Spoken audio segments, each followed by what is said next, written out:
Hello everyone, today I continue my learning Java journey. I studied two important topics, the for loops, arrays.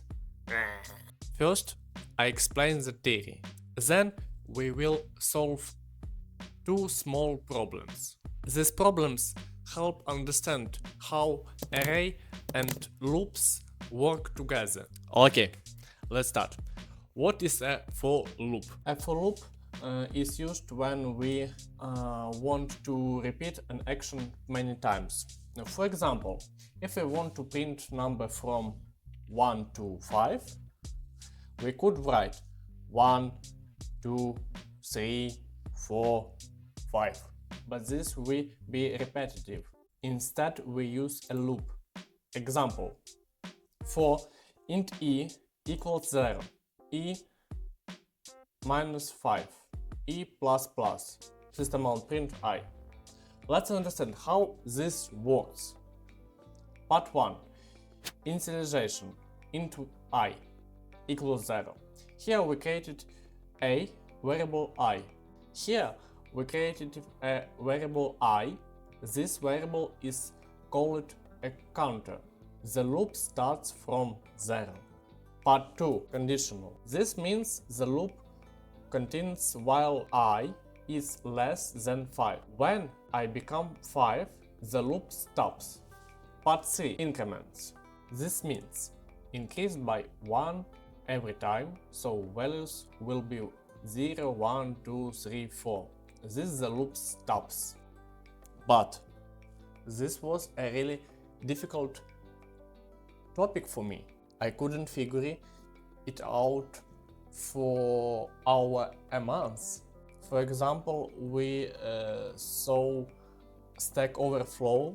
We can see how plus plus a increments and then use the variable, and a plus plus use then increments the variable. You can see for one example, we have 5 and how this 5 will change in the future. What is an array? An array is a structure that stores multiple values. Example, this array stores 5 numbers. Each number has an index.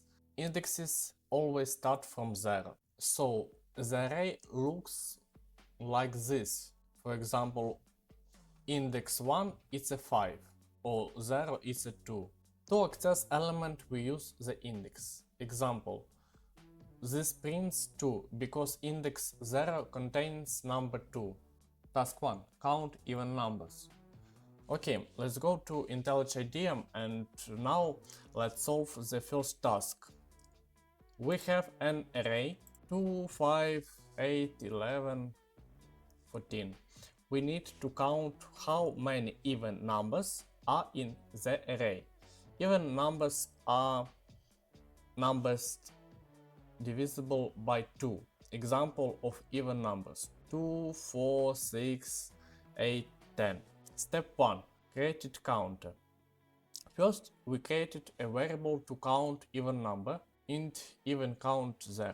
At the beginning, we have 0 even numbers. Step 2. Loop throws array. How we need to check every numbers in the array.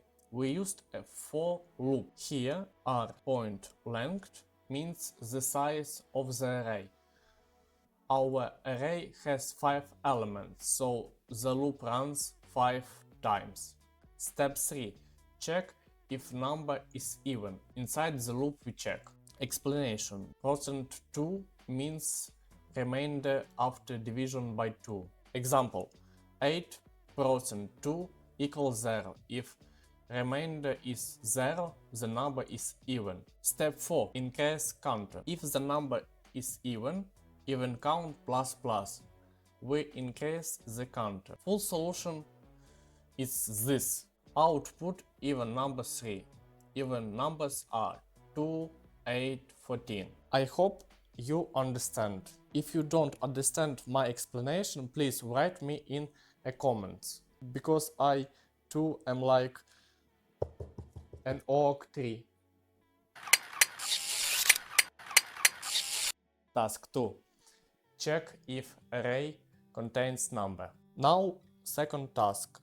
We need to check if array contains number 7. Step 1, created flag variable. We created a variable boolean found equals false. This variable will tell us if the number exists. Step 2, loop through array. We check each elements. Step 3, compare numbers. Inside the loop we compare. If numbers are equal, we found the values. Step 4, change flag. If the number is found equals true, and full solution we saw. And what is the full solution we see. Final thoughts. Today I practiced two important ideas. Array store many values. Loops allow us to process all elements. When we combine array and loops, we can solve real problems. This is how programming works. Yes, small steps, small problems, but every day we understand more. See you in the next video or lesson. Bye.